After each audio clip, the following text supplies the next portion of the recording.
And it looks like we are now officially live. So let's have a quick look. I can see that we've joined by a few people already, which is great.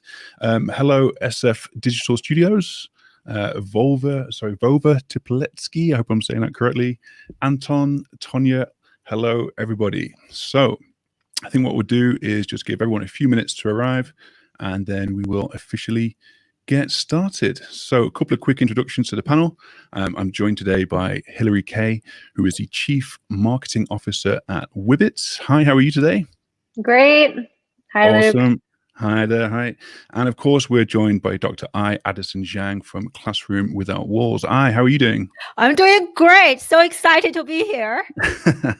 Awesome. I love the energy. So let's just do a couple of quick introductions if we can. So first of all, I'm the host for today. My name is Luke Sharon. I'm the owner of a YouTube certified digital marketing agency, Falcon Digital. And I'm currently joining you today from our offices in a town called Warrington in the UK. Now, I wouldn't expect anyone outside of the UK to have heard of Warrington before, but it's in the northwest of England, and it's kind of in between Liverpool and Manchester. So everybody in the chat, let me know where you are in the world. It's always fascinating to see where we're being joined from. So please comment the country and the city that you're in. Let's have a look. Yeah, no more. Oh, we've got another new arrival. We've got Legitimate Matters. Hello to you. Hopefully you can now see us. We have audio and sound now as well. Sorry, audio and visuals now as well. Okay, so Hilary, firstly, welcome to you. Where are you joining us from today? I'm joining from New York City. Awesome. I've always wanted to go to New York. I think it's just a place I've always wanted to visit.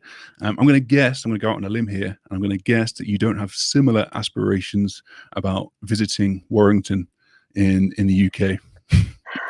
I do love the UK, Warrington. I'm not even sure where it is, so maybe if I looked into it, I could be interested. I think anecdotally, it was voted like second best town in the UK at one point or something, but don't quote me on that. I could be wrong. So do you want to introduce yourself very briefly and tell us a little bit about what you do at Wibbits? Sure. So I'm the CMO at Wibbits. I joined Wibbits about 5 years ago. So I lead all of our global marketing and communication strategy, everything from brand to demand generation, product marketing, performance. So really cover the board. And of course, within that is our website and using video for it. In the past 5 years, there's been quite a lot of changes in the industry, in the video industry, as I'm sure both of you are very aware of. So been able to kind of see that shift and also been a big part of it with the company. Amazing. Sounds great. And we've got a few more people just leaving their locations now. So we've got people coming in from New York. So we've got Lex Patterson from Utah in the USA. We have, I think, Jose from New York. Tonya is from Frisco in Texas. We've got Vermont, USA. A lot of US here. Hillary Allen from Toronto. Your bandwagon from New Orleans, Louisiana. So definitely a good mix. And Mendo Digital from Mendocino, I think, is that on Northern Californian coast. And we've got a few from the UK. SF Studios are from Bedfordshire. Pure Motion from Colchester in the UK. So a very, very nice mix. Our other panelist is, of course, I welcome to you too. And where are you joining us from today? I'm in the neighborhood of Hillary. I'm joining you guys live from Philadelphia, and really excited and welcome to everyone to join us live. Yeah. Amazing. So you guys are practically neighbors in the grand scheme of things, and it's on the West Coast. It is what, 1 p.m. over there at the moment, is it? I hope you guys have both had your lunch. Yeah, 1 p.m. East Coast, good. But yeah, we're East 1 Coast. p.m. Sorry. Yeah, East. Right. It's around 5 for you. Yeah, 5 p.m. It's actually just starting to get dark here. So yeah, it's approaching the evening very quickly. Do you want to tell us a little bit about yourself and Classroom Without Walls? Yeah, totally. And I am a professor turned entrepreneur. I taught in higher education in the US and a few different countries for 10 plus years. And I just resigned. Now I'm building my own school, which is Classroom Without Walls. Amazing. Fantastic. I have to say, I love your energy every time you speak. It's incredible. We've got more people joining us now as well, from Paris in France, Costa Rica, another one from Toronto. So a really, really good mix. Okay, so I think we've probably given everyone enough time. I have a bit of an echo there. Okay, that seems to have gone. I think we've given everyone enough time to join us. So let's officially get started. The topic of the webinar today is about the power of video and how you can use video to improve the performance of your website and what impact it can have on the website's user experience at every stage of the customer journey. So in just a moment, I'm going to hand over to Hillary so she can deliver her presentation. If you have any questions, please just add them to the chat. At the end of the presentation, we'll then work through them all. So I'm really excited to see this presentation. So without further delay, over to you, Hillary. All right, so we'll get started. So as Luke said, we're going to be talking about how you can improve website performance using video. I'm really excited to be joining you here today. And for anyone who just recently joined, I'm the CMO at Wibbits. I've been with Wibbits for the past 5 years, helped to launch to the US market and the European market. And have really seen the evolution of digital video over these past 5 years within many different industries. So I'm excited to share with you today a little bit about my own personal experience leading our marketing team, but also what we've seen in the market. I'm going to also have Luke and I just reintroduce themselves for anyone who's joined us.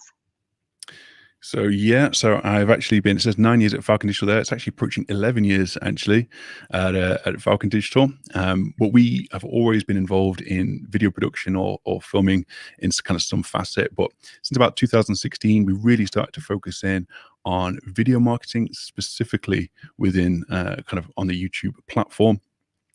Similar to Hillary, we were very fortunate enough to kind of witness firsthand the profound impact that video could have on businesses, both large and small. And so we kind of made it our aim, our goal to kind of travel all around the world and just find out as much as we could from the best kind of video marketers in the world. I've got a bit of a personal investment in this as well, because we all set up our own personal YouTube channels. Mainly as a testing ground initially, but they've all become kind of our primary kind of hobby, our primary interest, and we've gained millions of views to those channels, and we help other businesses kind of get those same results using the same kind of principles and strategies that we recommend. Great. All right, and Yeah, so it is so interesting to hear from Luke, the agency perspective. I'm a solo entrepreneur, and about a few years ago, and I discovered live streaming video, and that changed my life. I started to live stream on Facebook and now on different social media platforms. I also started to embrace video content, and quite a few of my videos gained millions of views, and it has really changed my brand and my business and what I do, and now really building my own school, and video content has really helped my business grow and build this global community. So really thankful for this channel. And I don't have a high-end production team, so I do everything myself. And like even with a low budget, if you know how to use video effectively and strategically, this can work. Definitely, I couldn't agree more, and we'll talk about it a little bit later. But just to say, I think we have an amazing group here, definitely different perspectives from the brand side, the agency, the solo entrepreneur. So a lot of really great insights that we can all share, sort of different perspectives of video.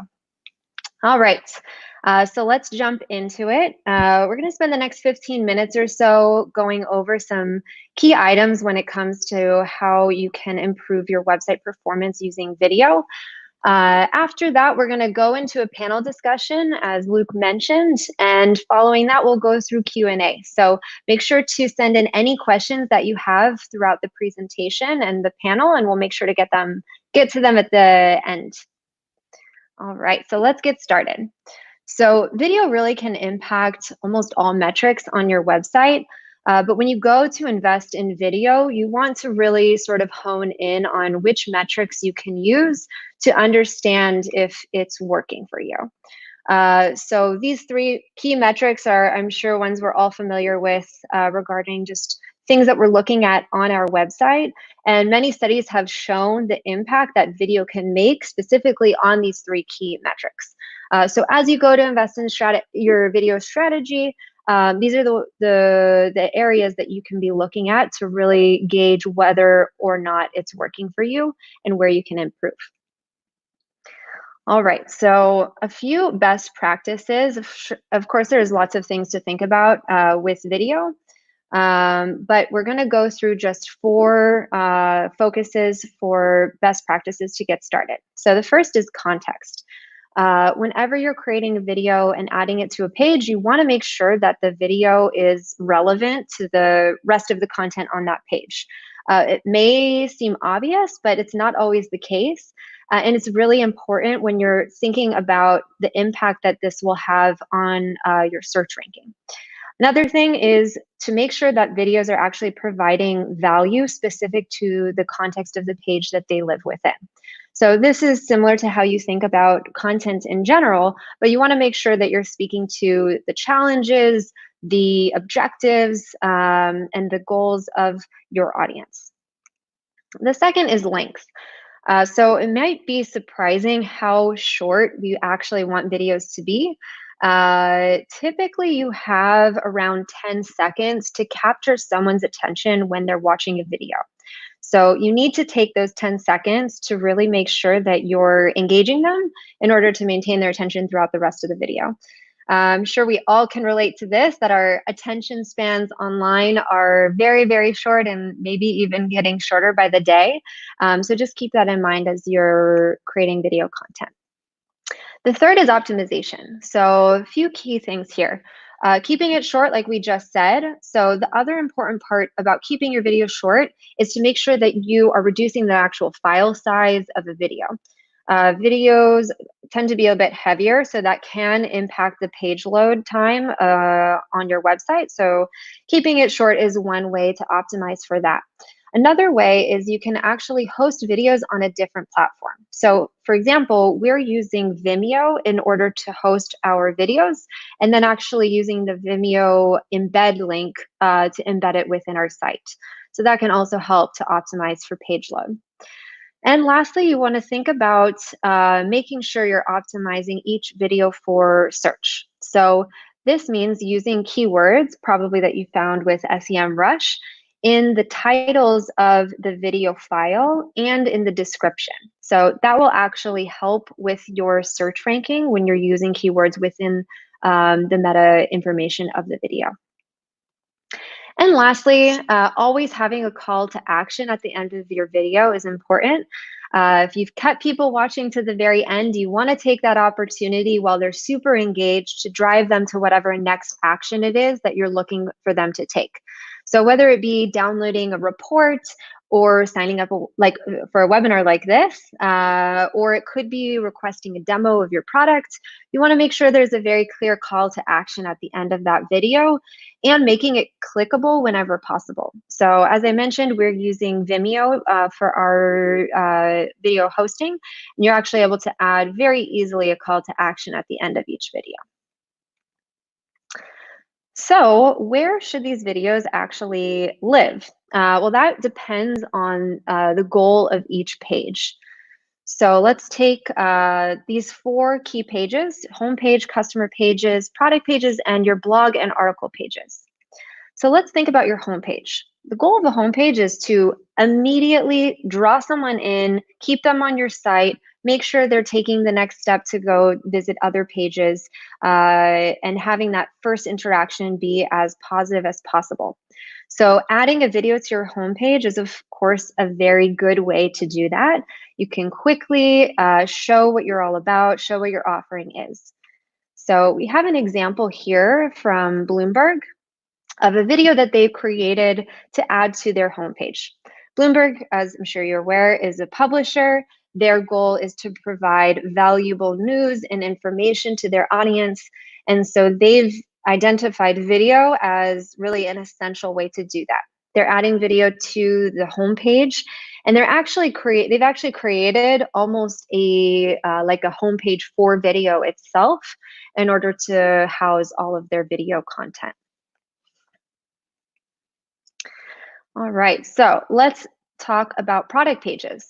The goal of a product page, of course, is to show the services you provide, the value that it brings to your customers, and the general offering that you have.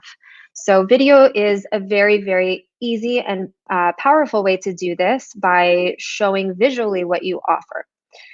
Let's take an example that we have from LittleBits. So LittleBits created this video to show a new product that they launched. It's a toy that helps children understand how to code. Very cool, I must say. I wish I had this as a kid.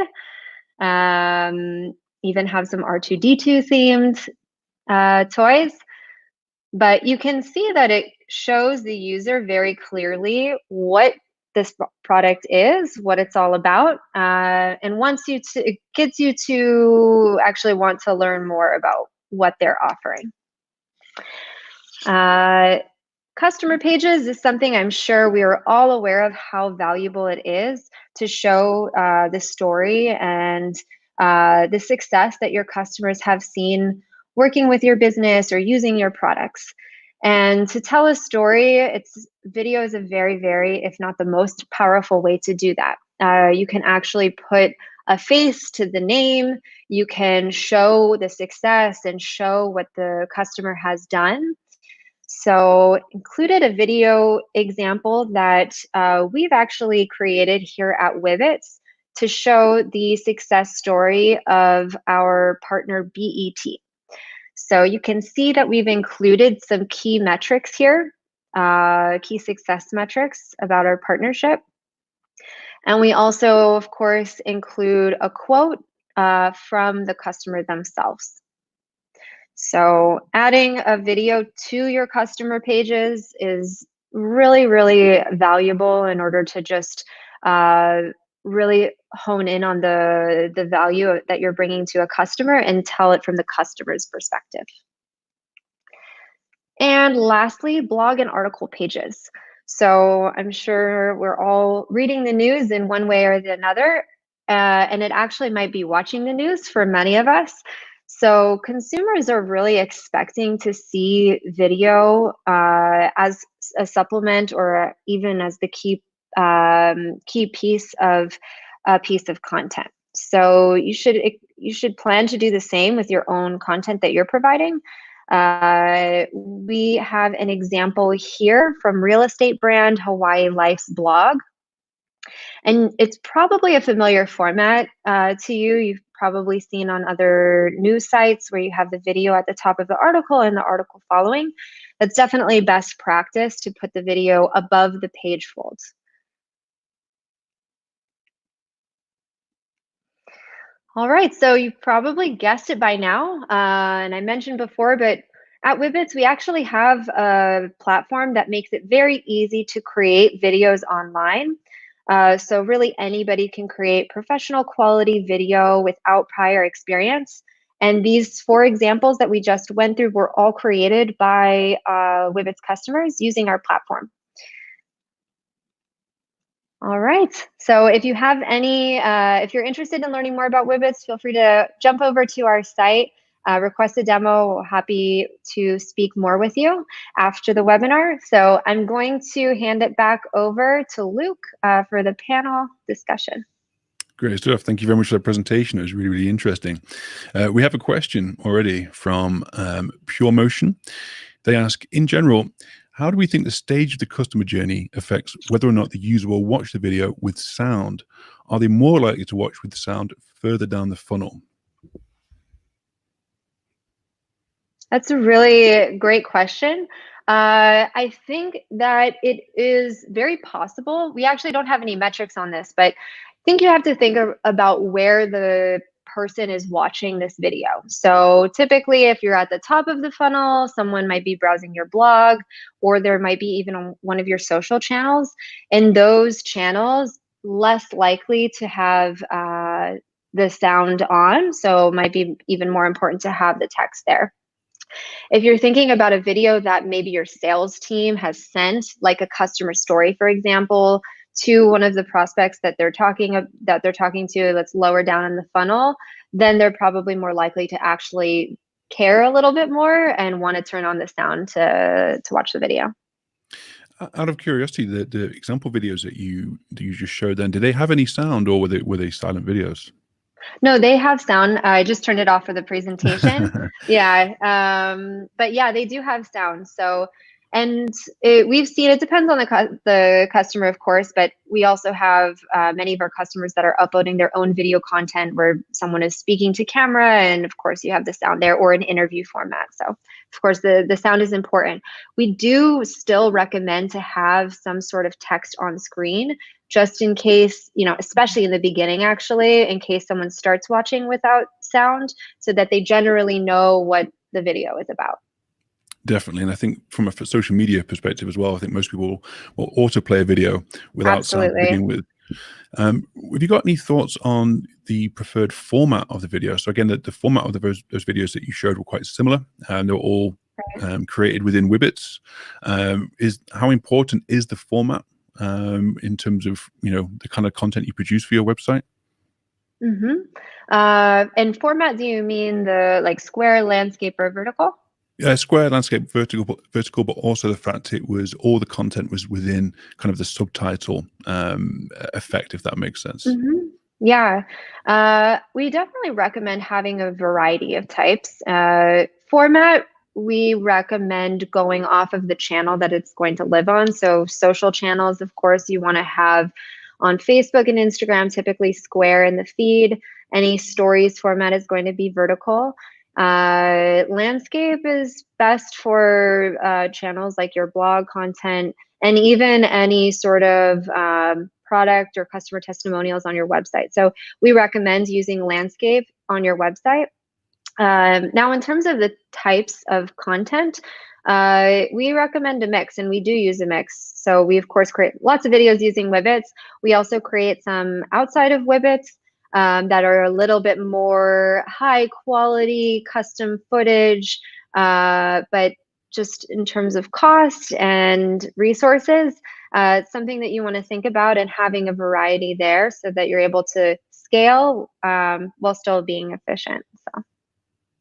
Understood. Sounds good. Okay, so interestingly as well, you talked about the duration of a video. You said how the video needs to be very, very short. I think you recommended about a minute in length in total was kind of your best practice recommendation. Are there any kind of times or any examples when you would have a longer video? Yes, there are still times.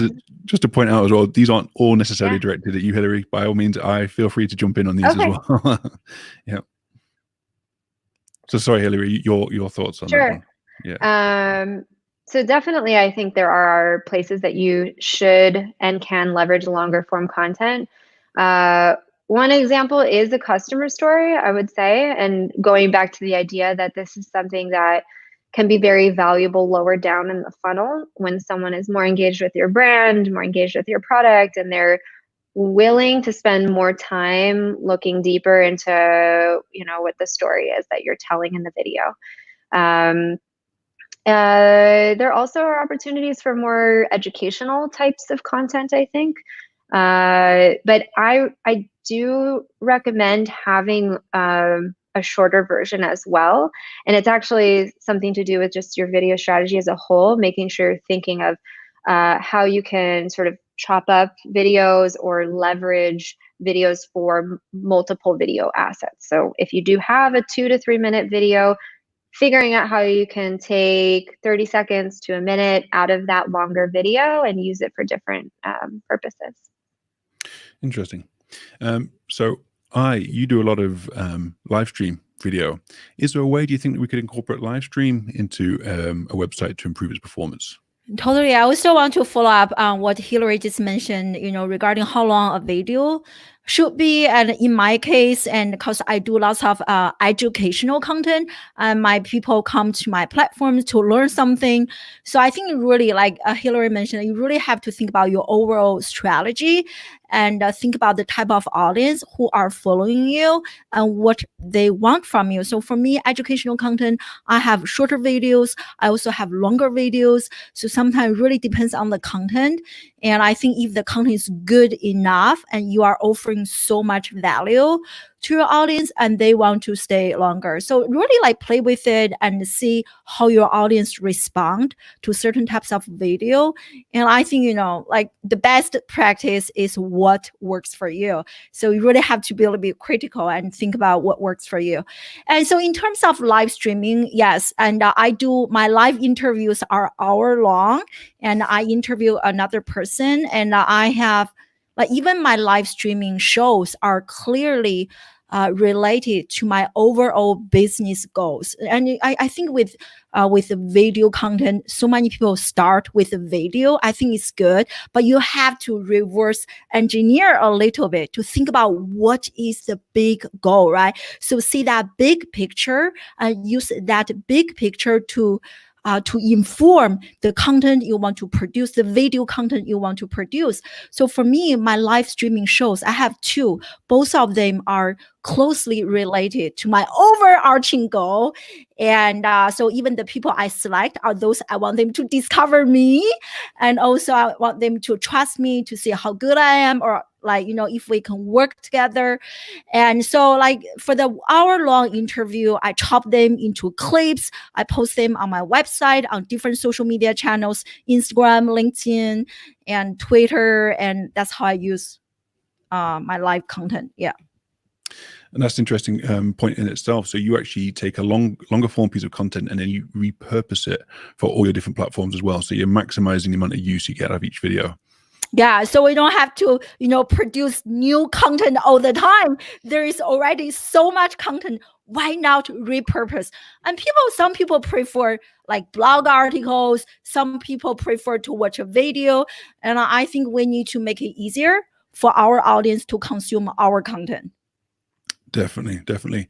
I mean, it's funny, we were having this conversation recently about how people's attention spans are getting progressively worse, seemingly, or their patience is getting worse when it comes to the web, at least anyway. And we talked about the format of websites, even like 5 years ago, how they used to have a lot more content on. And when you chunked the content down and down and down, and people still don't actually read it. But what they will do is sit and watch a 1-minute video without any hesitation, but they won't read a sentence of content, which we found quite fascinating. Question for you again, Hillary, for people that are new to video, what would be a good place? What's a good starting point when it comes to actually adding video to your site? Where do you begin? It's a great question. And I think it actually goes back first to what I said around figuring out what goals you're trying to achieve or leverage video for. Because many people, I think, sort of just say video, I know it's important, I want to do video, but they don't really understand video for them or video for their business. So definitely the first place to start is there, just understanding what are my goals, narrowing in on that, and then working backwards almost and understanding what types of videos, which channels should these videos live on, and in order to actually start building out that plan around the types of video content you want to be creating. Then in terms of actually creating it, that also can be a very daunting task for someone who's never created video before. I think it's actually becoming a little more accessible as we have tools like Instagram stories or Facebook Live that are making it very easy for your average person to jump on and create a video and add text and all of the fancy things there. But creating video for a business is different. I think you have to make sure you're abiding by all of your brand guidelines, that you have a clear sort of structure there. And so a good place to start if you're looking to kind of create video in-house is to get a few key essentials for filming. So that could be a 4K camera. It even could be an iPhone nowadays. crazy. A gimbal, it can be very useful. Tripod. They even have handheld teleprompters now, which can be really great to get people in front of the camera. So there are a lot of things out there that you can get and kind of create a DIY studio that actually turns out pretty professional content. The second thing to think about is how are you actually going to edit and create it? So of course, there's platforms like Wibbits that make it very easy for anybody to actually create their own content, splice things together, add their branding, their transitions. And then the third is thinking about how to actually host it somewhere. So I mentioned Vimeo as one of those options. Of course, YouTube is a great one that Luke, I'm sure you're very familiar with, but trying to figure out, okay, I have a video, now what do I do with it? Awesome. And interestingly, on the kind of the question around equipment, you were nodding your head then when Hilary was talking about different kind of cameras and things. What do you actually use? I wish I had a production team as Hilary. I don't. Oh, we don't. Maybe it looks like that, but we don't. Yeah, it looks very professional. So this is how I do. Like this, when I travel, when I go to conferences, I just bring this and my smartphone and a nice microphone, and I do interviews that way. I go live that way, and I actually have a nicer microphone, but it's broken. But I do think, audio is important. Even this one is pretty cheap. It's like $20, and you guys can hear me fine, right? And this is my what I use for my lighting. I highly recommend. It's like $100 or so, and makes a huge difference, especially when you have to go live, in the evening when there's no big window, there's no natural light, and you can make this work with very low budget. I do DIY, and there are a few apps that I use to resize my video, to make it look better, to add captions. But there are so many different apps, free, paid ones, and Awesome. I'm really glad you gave us those insights, because as you were nodding, I was thinking, I bet you've got something juicy to say on this subject. We use a lot of expensive kit, as you can imagine, so it's always nice to hear like the camera-based version as well. We have a question. I had another point. I think in terms of video production, because I work with others, and people always ask, what equipment do you use? As if when you had this amazing, expensive setup that will make everything perfect, that you do that. Both of us know, like all of us know, that is. Technology is only one slice of the pie. There's like content, there's strategy. There is so much that goes into video production. So don't be so obsessed with the technology you have. Do be more obsessed with the overall strategy. I see so many people, they don't have a strategy. They just go live, they do this and that, which is so fun. Even if you get millions of views, if you don't have a strategy, so what? So I think, I just want to add that point. That's a great point. I think a lot of people get very focused on equipment and quality and these kinds of things. And, especially if a video isn't as successful as they think, the first thing they think about isn't, well, is the content right? Was the strategy right? It's, well, maybe my video needs to be 4K instead of 4HD. Maybe that's the problem. It's a really great point. I think even when you're using things like mobile phones, with the right lighting, so with that lighting setup that you've got, just having that light can make a huge difference to the quality. And what we've noticed a lot is that people can tolerate a lower quality picture, but what they can't tolerate is bad audio. So I think as long as you've got a mic, however cheap it may be, it can make a big difference to the overall quality. Okay, we have a question from SF Digital Studios. They have asked, which gimbal would you recommend? If you want, I can jump in on this one. It depends on what you're using to film with. So, for example, when we're using mobile phones, we use a Phaetech gimbal. It's for mobile phones. It's very, very powerful. You can actually attach a GoPro to it as well. And it's pretty cheap. I think it was about £120. And one of the great things about it actually is it has face tracking. So if you were to move from one side of the room to the other, the gimbal will actually automatically follow you around. So it doubles up as quite a nice bit of equipment. When we're using our digital SLR cameras, we use something like the Ronin, which is a DJI Ronin S, which is a big piece of kit. It takes a long time to set up and stabilize, but it's for kind of like professional filming. It's not something that we would use just for like talking heads or something like that.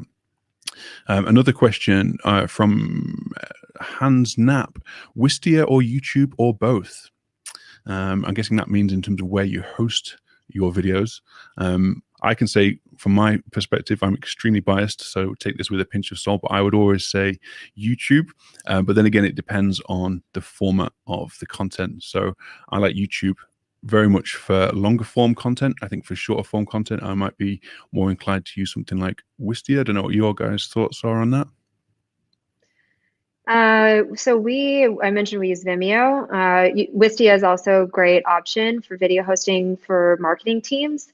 But YouTube, we do also upload our video content to because of the SEO boost that it gives us. So we'll upload our content there. Google prioritizes YouTube as a video source. So it's actually something we've gone back and forth with a couple times, knowing that. But currently we're uploading also to YouTube and adding a link back to whichever page it is that that video should be tied to. Out of curiosity, why did you choose Vimeo as your primary hosting platform?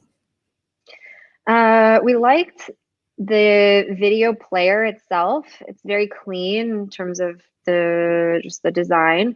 And their platform is very easy to use. It's great for beginners or people that just kind of want to move quickly. And it's also very inexpensive. It's a little less expensive than Wistia, at least. So. Yeah, I think from some of our clients' perspectives, they don't like embedding videos from YouTube because sometimes their competitor videos get recommended. So when they choose, when they choose Vimeo, they pay for the premium player, which is £70 a year, and it's only their content that pops up. And there's great tools like the call to action button at the end, which I mentioned. Exactly. Oh, interestingly, sorry, on that call to action, that was an interesting point that you brought up. You talked about adding the call to actions within videos, and you talked about adding them at the end of the video. Are there any times when adding them earlier might be appropriate, maybe?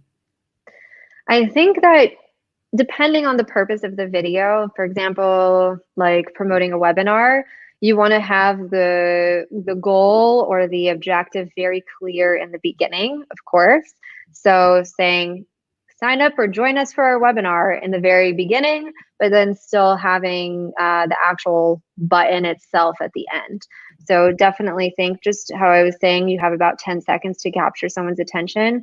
You want to make sure that you use those 10 seconds to get them to do whatever it is that you're looking for. Yeah, sounds good. I agree.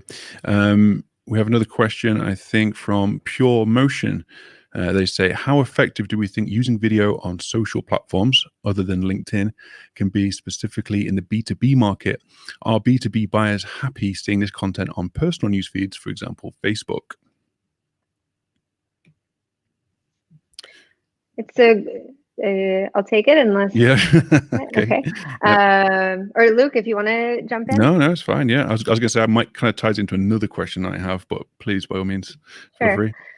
So it's definitely a great question and one that we have asked ourselves many times. But we, for a variety of reasons, do believe it's valuable for B2B companies. The audience on Facebook is just significantly larger than on LinkedIn. So the number of the audience that you can reach there is bigger for sure. It also is a place that I think you can kind of develop a little bit more of a personal interaction with your audience. So we actually have different content that we post on different channels. So that's a big thing there. The content you're posting on LinkedIn probably isn't the right content for Facebook or Instagram. Instagram is another one, I think. For B2B businesses, we've seen that grow significantly over the past year. Maybe even some of you have gotten ads on Instagram for B2B businesses. I know I do often. But I think it's also, it's where people are, and you just want to get in front of people where they are. So.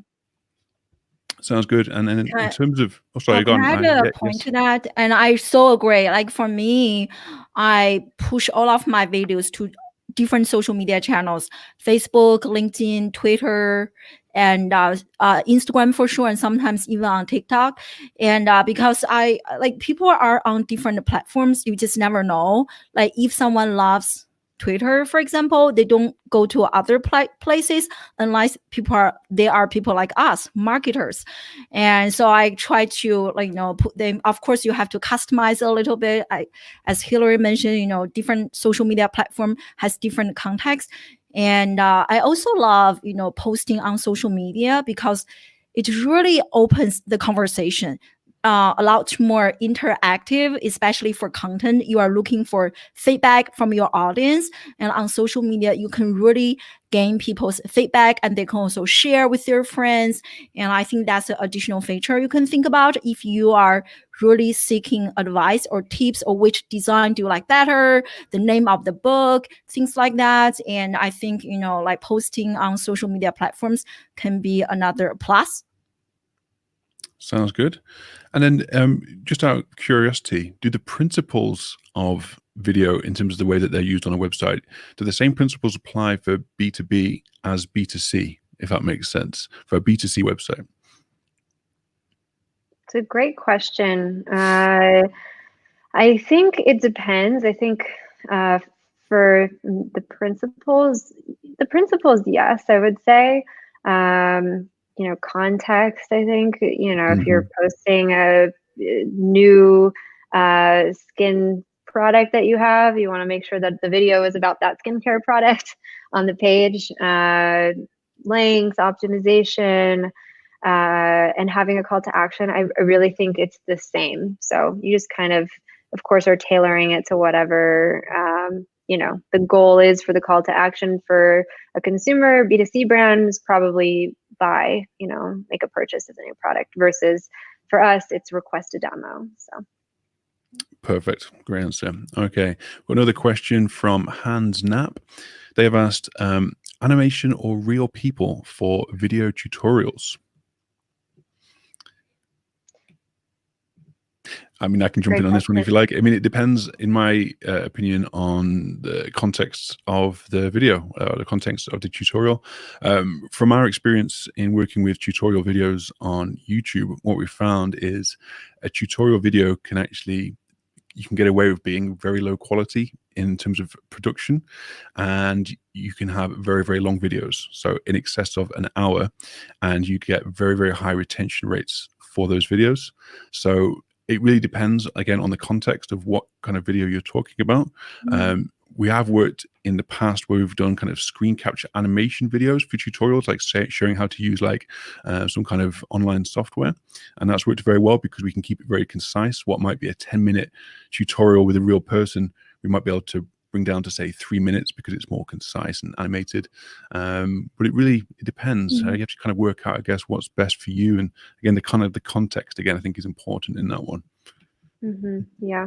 Totally. Yeah, I would agree. I think that there are certain cases where an animation might almost be necessary when concepts are a bit more abstract. So maybe for some tech companies that have a bit more of an advanced product, there's a complicated implementation process, then animation can be very helpful there. Totally agree. That's a really, really good point. Really good point. We've got another question from Cynthia Membrino. How important is it to take into account KPIs such as video audience retention? So we have shortened our videos to try and improve this KPI, but usually users don't consume the whole video.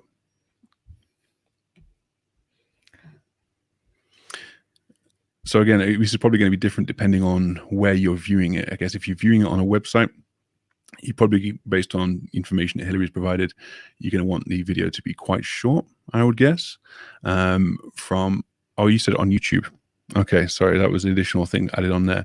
In YouTube, it can make a big difference. So one of the most important metrics on YouTube is actually watch time. So the amount of watch time you get really impacts how YouTube perceives that video.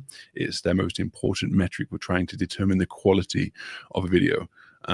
So when it comes to duration, what we always say is the duration should be the ideal duration. Don't try and inflate it to make it longer, because people aren't going to watch the whole thing, but don't try and make it shorter either. It just needs to be the right length. It's a difficult balance to try and get, but you want to try and make sure you get the higher retention time as possible.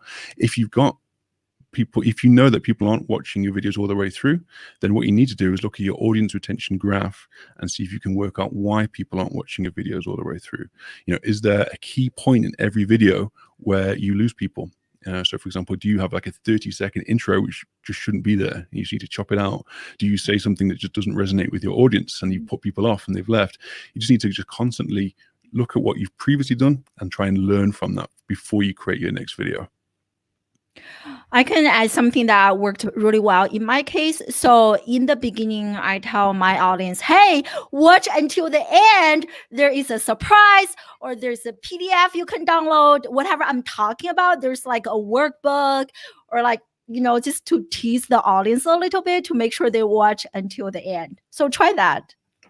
I like it. That's really good. I mean, that comes back to another question I had for you, Hilary, as well. You talked about grabbing the viewer's attention within that first 10 seconds. I wondered if you had any kind of recommendations for kind of ideas for how you might do that. Yeah, so I mentioned using text. So having text caption or subtitles can do the trick. I think that can quickly give people an understanding of what the video is about. Hopefully they're interested in whatever the topic is.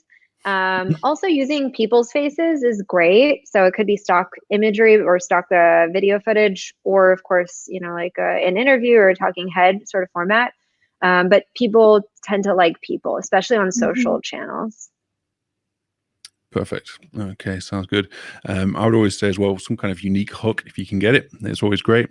From a YouTube perspective, one of the most important things we've found is actually making sure that we're meeting expectations. So within YouTube, the thumbnail is extremely important to the success of the video. And oftentimes people think they've been clickbaited if what they're seeing within that first few seconds doesn't match their expectations of the thumbnail. So making sure you've matched that expectation can be a really important factor as well.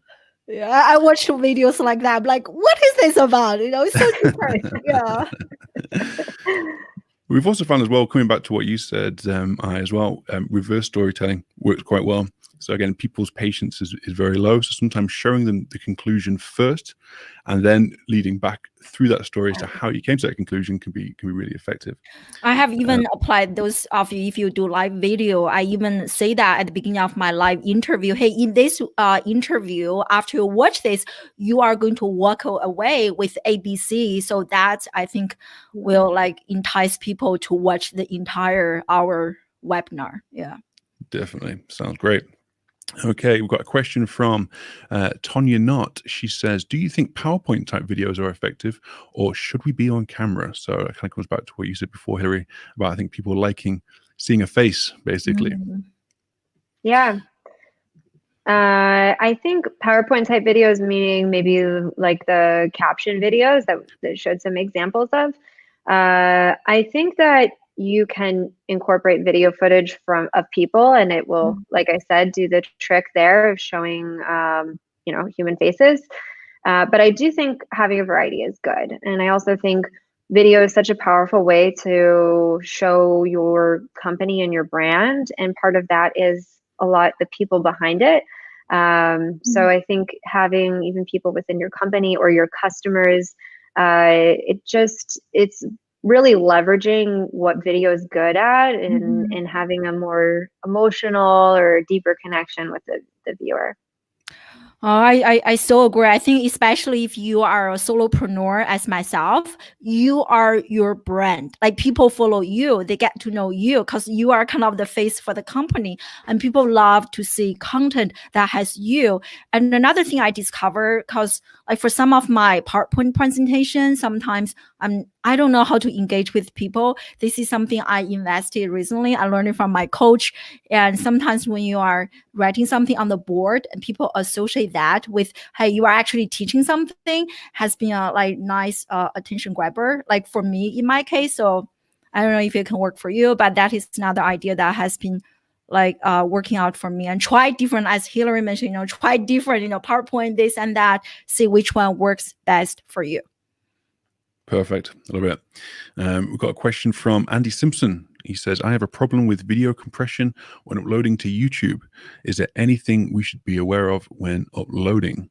That's an interesting issue. I've seen that a few times with a few people where they've uploaded a video which should have been HD, but when they've uploaded it, YouTube has only interpreted it as a standard definition. So I think it was like a 480 pixel resolution, which is really small.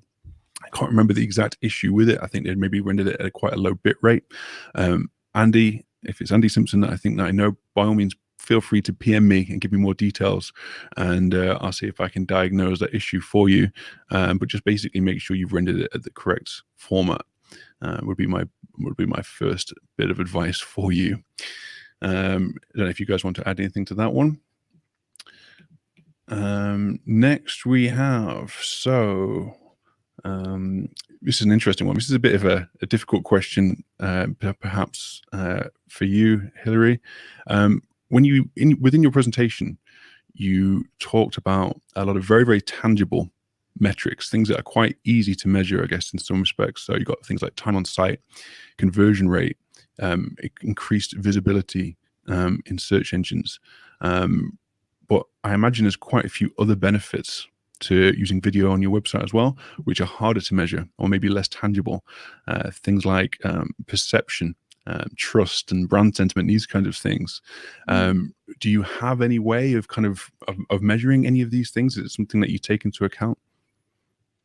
It's a great question, and it is a hard question. It's something I think that any marketer or any entrepreneur who's responsible for brand struggles with, right? So just measuring impact on brand affinity, loyalty, awareness, it's definitely a challenge.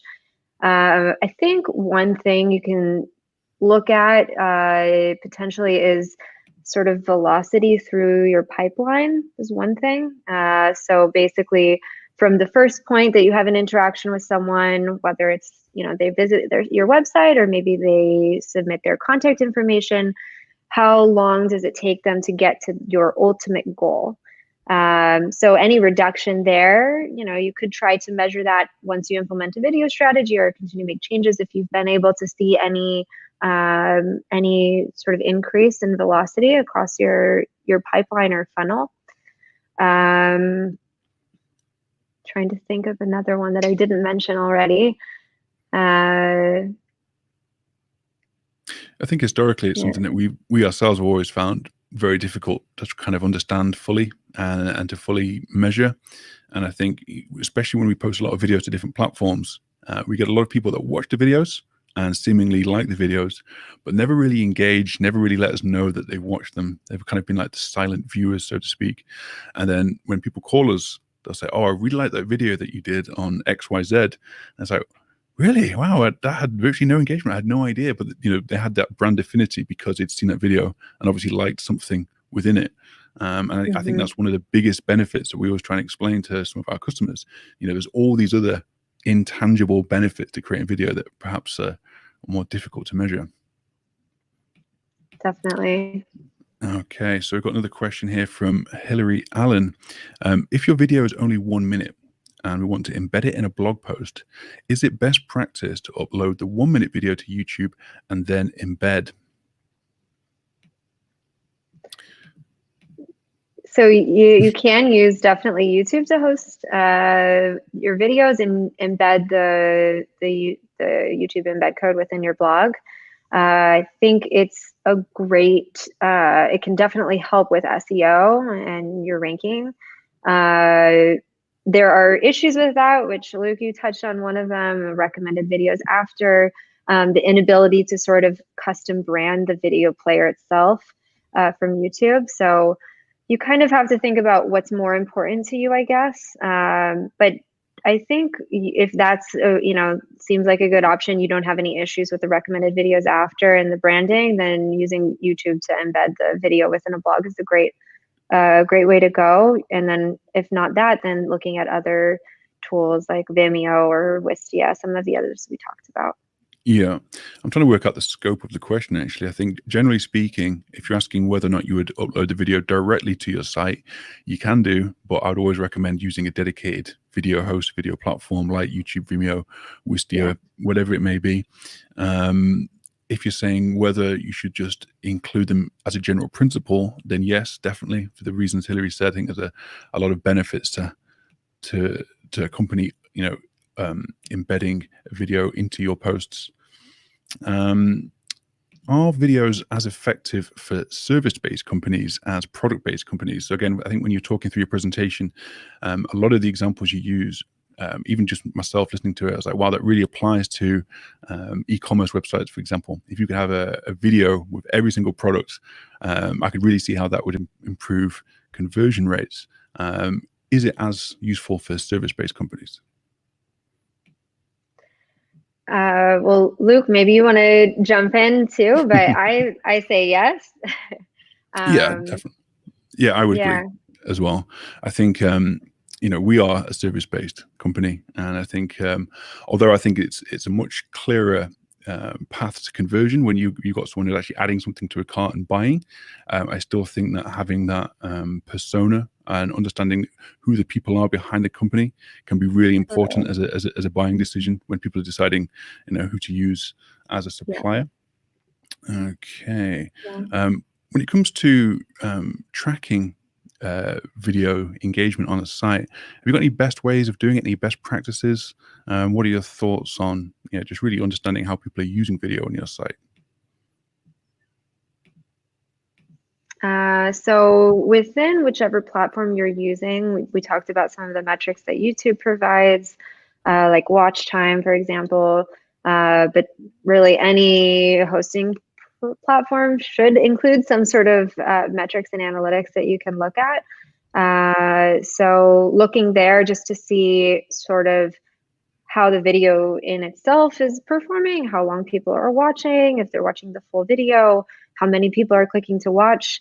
But of course, then trying to tie that back to other things like conversion rate. So you can use tools like Google Analytics to look at pathways and events within your website if someone clicked a video and then converted, and sort of the percentage from click to video to conversion rate, for example. Yeah, that sounds good. I think we discovered an interesting point for one of our clients recently. They were hoping to collect all their statistics through YouTube, but the videos that they had posted on their website were actually unlisted because they wanted them to be visible on the site, but they didn't want people to see them on their YouTube channel. And as a result, YouTube wasn't actually collecting any data on any of the views. So they ended up having to use Google Analytics as well. And I think they used Tag Manager to really start collecting more data on that. And then what they found was actually for them, it was easier to have a centralized place with all the statistics about the video watch time and usage and everything else, all within analytics rather than having to jump between YouTube and Google Analytics. Yeah, that's so interesting. Cool. And we're running out of time. So just a quick tip. And recently I got a little bit obsessed with ClickFunnels. So I got some of my live streaming video content where I did free training. So I got like a few videos. I built a ClickFunnel page, and I can see how many people from the ClickFunnel Insight Analytics, see how many people actually watch my video, how long they watch, and how many people did my call to action. Perfect. Sounds great. I think we've got one more question coming through, and I think it's almost time then to wrap up. It's another question from Hans Knapp. He says, a question to I. Would you re-edit a live video for a past stream? I mean, cutting slow moments, adding writings, etc. Again, like for me, my business, I think it goes back to what we discussed earlier. I'm selling my service, which is my school. I don't really sell myself as a video editing professional. So it is not my goal. But if it is something that you do at your company, maybe you should do that. So for me, like people mainly consume the content. They want to learn something. So I don't really do fancy editing. And I just and nowadays when I go live, I don't even mention many people's names because I do have people who watch my replay. They come back to me. They told me all their names. Hey, thank you for joining us live. Hey. They told me it's very disruptive. So I don't do that anymore. But after the show, I go back to each individual. I send them a quick video. I say, hey, Allison, thank you for joining us live. So I don't have to do much editing at all. I don't really do much at all. But that is my audience. That is my goal. So think about what is the goal for you and what is your service, and think that way. Perfect. I love it. Okay, so I think that's probably all we have time for. Oh, sorry, one last question coming through from HandSnap again. Question to me. How cold was the water in that bucket? It was absolutely freezing. On the morning of that video, it was actually hailing and snowing outside, and I was basically stood outside in my shorts and t-shirt for a good while. Wow. Oh my gosh. Dedication. Yeah, it is.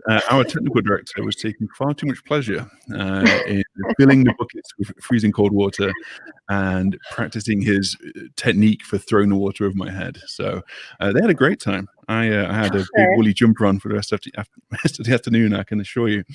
That's crazy. But yeah, so I think that's all we got time for today. Where can people find you online? So I have the same social media handle, AIADDYSONZHANG. Every single social media platform, the same thing. Perfect. And what about yourself, Hillary?